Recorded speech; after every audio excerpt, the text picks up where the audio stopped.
Coming up on this week's Titans All Access, with 4 games to go in the regular season, rookie Elijah Molden is getting used to playing longer.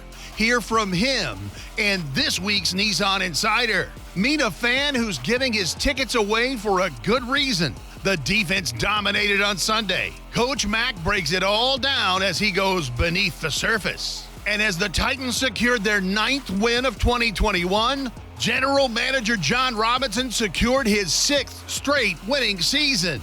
All of that and much more as Titans All Access starts now.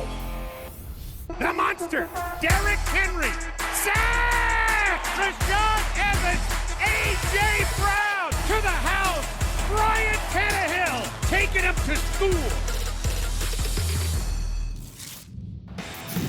We open this edition of Titans All Access at St. Thomas Sports Park. I'm Mike Keith, and this is General Manager John Robinson, and we are talking ball, presented by Duncan.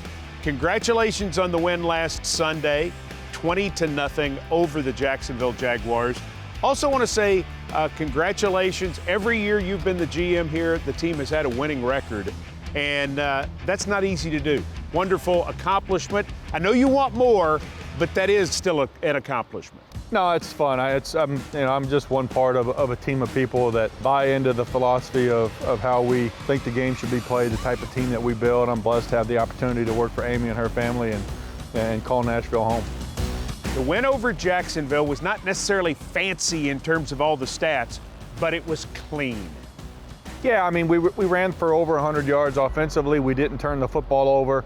You know, I thought we did a good job of controlling the time of possession, keeping the ball away from them, which, you know, we got 4 turnovers from them, which was huge for our defense. We held them to 8 rushing yards. So a lot of good things to build on. Some still things that we need to clean up, but overall, I think clean is probably a good way of putting it, Mike. What stood out to you about the defense's performance as they shut Jacksonville out? Yeah, I mean, I think that at different points of the game, you could point to a lot of different players who played key roles in making those plays. You know, up front, it was Jeffrey Simmons, it was Danico Archer with a sack early, Harold Landry with the sack on a blitz, 2 big interceptions, one from Jayon, one from Rashawn at the inside linebacker position, 2 interceptions at corner, one from Fulton, one from Buster Screen. You know, and our safety play with KB and Hooker continues to be outstanding. What does a shutout do for a defense's confidence? Well, I think it just emphasizes the importance of the execution of the fundamentals, the execution of the techniques that we teach on a day in and day out basis in practice, in the meetings, to have confidence in the call, to trust that, you know, we're going to do everything we can to put you in the right position so that if you go out and execute the details of your position, you can have, you know, not only individual success, but you can have success as a defensive unit. Coach Mike Vrabel has been really loquacious in the words that he's had to say about Buster Screen and the way he's played in the secondary. You signed him on November 23rd. What is it about Buster Screen that you felt like could help this defense, and what has he done so far in your opinion? Well, I'll have to look up loquacious in the dictionary, Mike, but you know, I'll tell you what, he's came in and bought into what we're about defensively. He worked out really well when we brought him in. He's played a lot of football. You know, he's played for several different teams. He's played outside corner, he's played inside corner. He's really immersed himself into learning our defense, to getting to know his teammates, practicing very hard. The benefits certainly showed on Sunday versus Jacksonville. Got to win Sunday against the Pittsburgh Steelers. What challenges do they pose? Well, I think all 3 levels of the defense has playmakers. Certainly Watt. I mean, he's the star player. Got 16 sacks or so and missed some time. And Hayward in there at defensive tackle. He's a really good player. He's a tough guy to move. Bush is back at linebacker for him. And, you know, the safety tandem of Edmonds and Minka. They make a lot of plays for him in the back end. Offensively, on the other side, they've got weapons at receiver with Claypool and Johnson. You know, the rookie Harris is playing really well for him. The rookie tight end Freiermuth is playing really well for him. The offensive line looks a little different. They've got some younger players in there playing, but they're big, they're strong, they're powerful. And then you've got Big Ben at quarterback. You know, he's done it for a long time. There's not a lot he hasn't seen. Look forward to seeing you Sunday up there, John. Thanks. We're ready. Talking ball with the GM. presented by Duncan. Glad to have John Robinson with us every week. Glad to have Amie Wells with us every single week. When we come back, I'm going to head over to Nissan Stadium in the studio and join her for more of Titans All Access.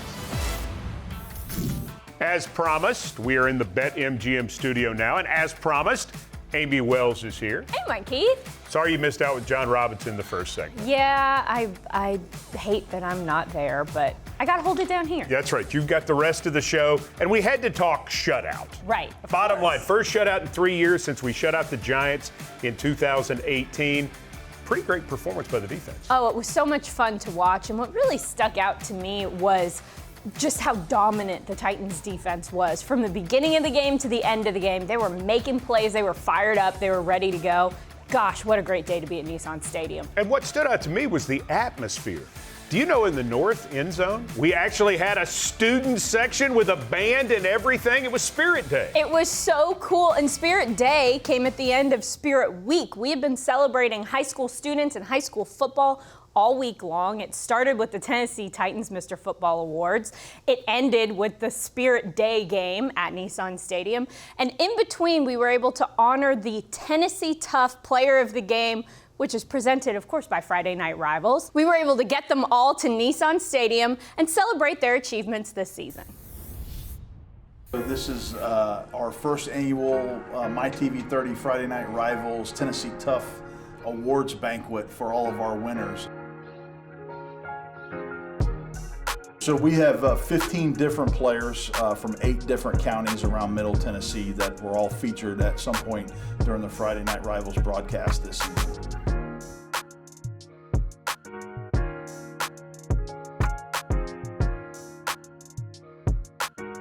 I had the kids here tonight to give them awards, give them a tour of the stadium, give them some Titan swag, show them a little love, and just really had a great night here at Nissan Stadium.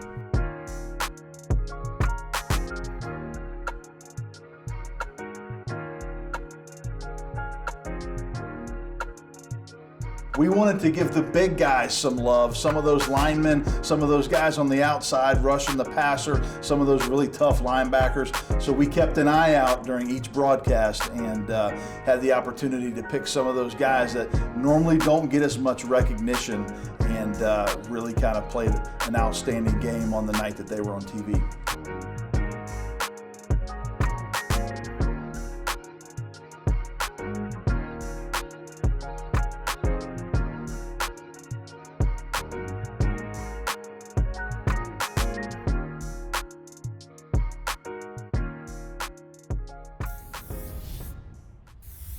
Those are some future NFL players, I bet there. I bet you're right, Mike. As a matter of fact, I bet 4 years ago, Elijah Molden was the Tennessee Tough Player of the game somewhere. I'm sure he probably was. Well, we know where he'll be after this break. He'll be sitting down with Amie Wells for the Nissan Insider. That's next on Titans All Access.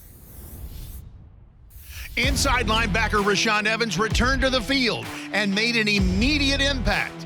Dave McGinnis shows us how. This is Coach Mack. We're going beneath the surface, powered by Microsoft Surface. First play we're going to look at is 2nd and 10 in the third quarter. The Titans are in man-free defense, and what that means is they've got a post player in the middle of the field, and then watch Rashaan Evans. He is the low hole free player, and what happens is he's able to read the pattern crossing in front of him. As the pattern crosses in front of him, he starts to slough off to be able to help for something coming back in behind him. We've got a nice rush that's collapsing the pocket on the inside. Big Jeff comes inside, gets his hands up. Ball is off target just a hair, and then watch Rashaan in the open field. Watch him come back, make a great catch. This is a perfect interception, 1 of 4 on the day. This first one started it off. Sunday's second steal came at the hands of another inside linebacker. Coach Mack breaks down Jayon Brown's interception. Now what the Titans have done, they have employed an all-up look. Look at the front line. Everybody is all up. What the Titans do is they do a nice job of faking both linebackers as if they're coming, put their hands on the offensive lineman in front of them, and then bail out. They bail out to be people underneath to take care of the inside routes. It works out perfectly. Jayon Brown makes a very athletic one-handed catch But this all starts from a great bogey or disguise by the defense. They fool the young quarterback. He thinks he's got everybody coming. He thinks it's zero coverage. It's not zero coverage. You've got two helpers underneath. Jayon Brown, another great interception. Interception number 2 on the day for the Titans. Welcome back to the BetMGM studios. Glad to have you with us for this edition of Titans All Access, and glad to introduce you to Elijah Molden, rookie from Washington, playing outstanding football for the Titans. He knows all about the NFL. His dad, Alex Molden, was a great NFL player in his own right, also a defensive back. So the second Molden knows the job well even before he started it. And as he tells our Amie Wells in this week's Nissan Insider, there's still a lot to learn, but he did have a bit of an advantage. 1, 2, 3, 4, 5, 6, 7, 8, 9. It's time to grind. Kick down the door, drop it on the dime. Slick with the rhyme. It's time to shine. Run. Do what you gotta do. Run. That's right, they telling you run. We came to rock the spot. Run. You hear us beating up the block. Elijah, I guess I should just start with what has been the biggest surprise for you being in the National Football League?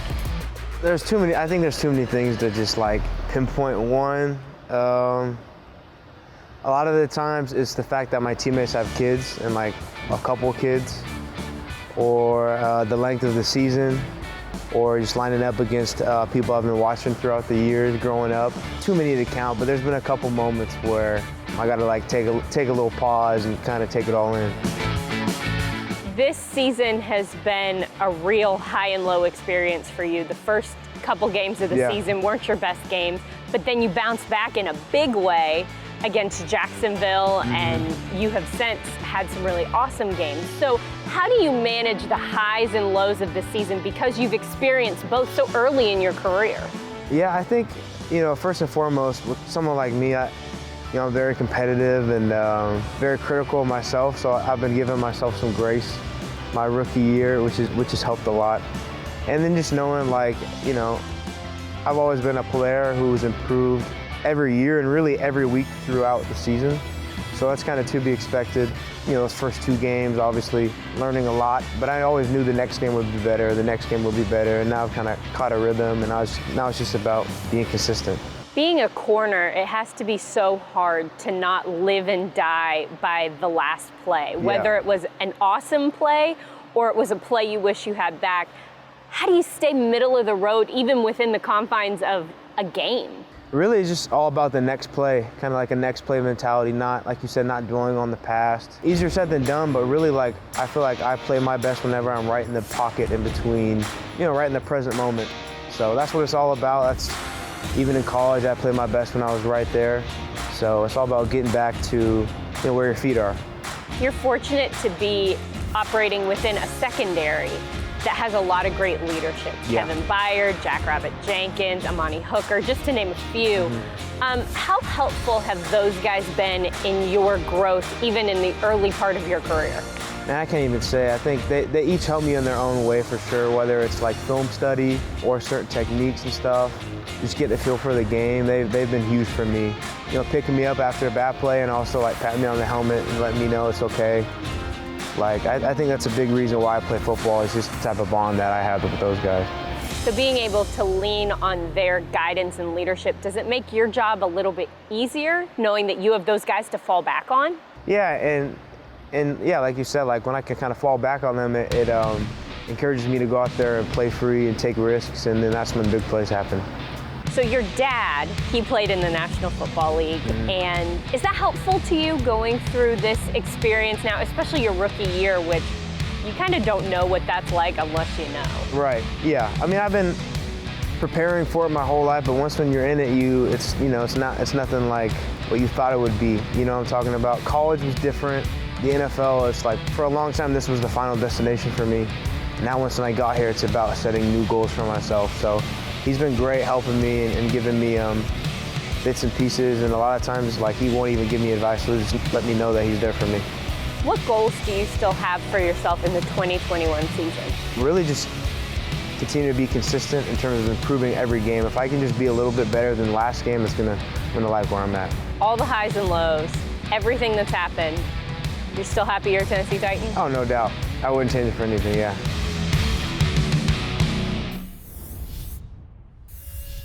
Later in Titans All Access, I'll give you my keys to the Titans knocking off the Pittsburgh Steelers on Sunday. But up next, one of my favorite Titans All Access stories ever.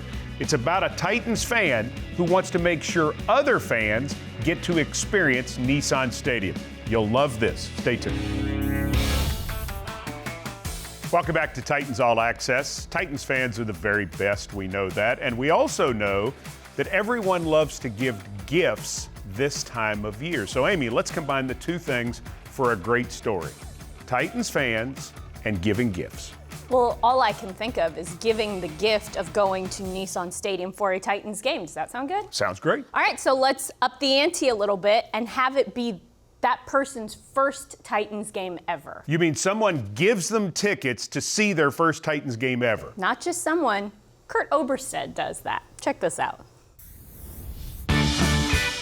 You know, in years past, you know, it's kind of being here, you kind of would see a lot of opposing fans and try to finding ways to get extra fans in, maybe who can become a part of the experience and become a part of being a Titans fan and coming in and seeing all the excitement that happens inside Nissan Stadium. I think the most memorable one was the janitor at my kid's school, middle school. This is years ago, and it's kind of started everything.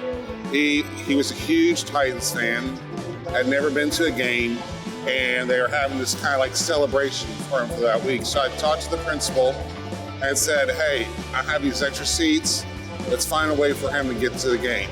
So I guess they informed him on everything, and I guess he got really emotional, broke down, and it was a neat experience out, you know, making a difference in someone's life. And, you know, I know for me, I've been blessed to be able to come in here to the Titans and never miss a game and everything, but for a lot of people, they haven't. And some, it might just be financial issues. Sometimes they just haven't really had the opportunity. And so over the past years, it kind of started with one little idea and then led to, let's just give them away for the whole season and make sure so we get some people in here that can potentially maybe become a season ticket holder or at least come back for another experience. Such an awesome gift to give somebody. Awesome. You know what else is an awesome gift to give somebody? Money. Money. Money. Yeah, let's do some of that maybe during the Thursday night football game. Put a little jingle in your pocket. I like it. A winter wonderland. Wow, Mike Keith, you're really fired up. This is an awesome opportunity to win some money and also give some money to the Titans Foundation. It's the Titans Raffle, and that's a really exciting thing. You go online to buy tickets at TennesseeTitans.com, and then Thursday night during the third quarter, a winner will be pulled, and you will get a portion of the entire pot. The rest of the money goes to benefit the Tennessee Titans Foundation, which helps charities all over the state of Tennessee. So again, TennesseeTitans.com to get registered for the Titans Raffle during the Thursday night game against San Francisco. Put a little jingle in your pocket. Money for you, money for a good cause. Absolutely. When we come back, it's time for Mike Keith's Keys. Yes, next. Second-year quarterback Christian Fulton got the team's third takeaway. Coach Mack is back with a closer look. Now what you're looking at, this is an overload pressure. You've got three defensive linemen lined up to the right side of the offensive formation. We've got a man out here on the left-hand side that's in a wide 9 out here. So what we're going to look at, we're going to get a fish hook and get the quarterback flushed. The quarterback is going to be flushed away from his throwing hand. And then Christian Fulton does a very, very good job of being able to get back, read the route, and see what's happening from across the field. He gets back, gets in perfect position, and what he does that is so extremely hard to do is he's able to track the ball in the air while backing up, goes up and high points the football and makes a tremendous, tremendous play. Welcome back to Titans All Access. It is time for Mike Keith's Keys. And I'm fired up about these, Mike Keith. We're heading to Pittsburgh. It's a big game against the Steelers. Where are the keys to victory? Well, first key is they're brought to you by visitmyrtlebeach.com. Did you know Saturday, 78 degrees in Myrtle Beach? Is it really? Yeah, Oh, time man. to go. Get out of the winter cold and enjoy visit myrtlebeach.com. Key number 1, run the dang ball. I've been saying it for 20 years. Not every week, but this week it's especially important. Steelers have not played great run defense this year, which is surprising. Titans felt like they should have had a lot more yards on the ground in the game against Jacksonville. A missed block, a bad angle, a cut that wasn't quite right. The Titans felt like they were close. They need to capitalize on that this week and run the dang ball. All right, what's key number 2? Get after Ben Roethlisberger up the middle. Roethlisberger does not move the way he once did. Pressure up the middle on him makes it extremely tough. It was a key in the game against the Los Angeles Rams against Matthew Stafford. I said it right here on Titans All Access. Turned out to be very true. I think it's the same sort of deal with Roethlisberger. Pressure, but not from the edges, although that's good too. More so from the middle. All right, we've covered offense, we've covered defense. Give me a final key. All right, Kevin Bayerd. Let's talk Kevin Bayerd. Time for another pick, time for another scoop and score, time for another big play from the guy who's going to the Pro Bowl, in my opinion, Kevin Bayerd. These are the kind of games when Kevin Bayerd makes a play, you win. Not saying he's the only guy, but I'm looking for a big Sunday from Kevin Bayerd at Heinz Field in Pittsburgh. I'm fired up, Mike Keith. And those are brought to you by our friends at visitmyrtlebeach.com. Remind you, Titans and the Steelers Sunday at noon Central Time. Amie Wells and Rhett Bryan headline Titans Countdown on Titans Radio beginning at 11 a.m. Central. For Amie Wells, I'm Mike Keith. Thanks for joining us for Titans All Access, and we'll see you next time.